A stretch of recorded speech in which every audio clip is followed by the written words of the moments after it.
Welcome to the Mr. Smart Maths channel, and my name is Mr. Smart. In this video, we're going to be looking at the area of triangles. So, two triangles here on the screen, and what I want to show you here is the connection between the two triangles and the rectangle that is made up around it. So, let's look at the first one. I'm going to call this triangle A.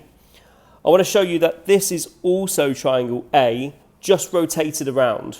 And so when I put two of the same triangle together, I actually make up a rectangle. And we can do the same with the other one as well. So let's make this triangle B. That goes with this triangle B, and triangle C, and this triangle C.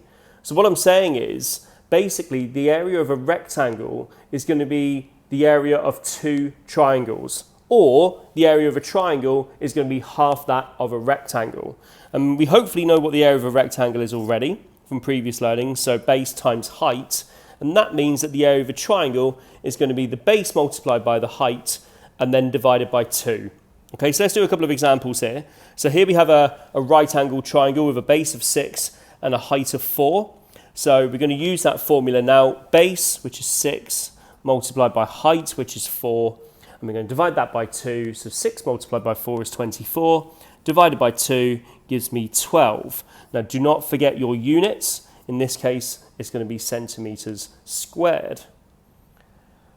For the second example here, so here we don't have a right angled triangle, but we do have the base, which is 7 centimetres. Here we've got the height, which is 3. That is a perpendicular height. What do I mean by that? I mean the height from a point on the base to the highest point on the triangle at the top. So 7 multiplied by 3 is 21. Divide that by 2 gives me a final answer of 10.5 centimetres squared. Be sure to check out the Mr. Smart Maths channel on YouTube, and don't forget the website mrsmartmaths.com. See you again soon.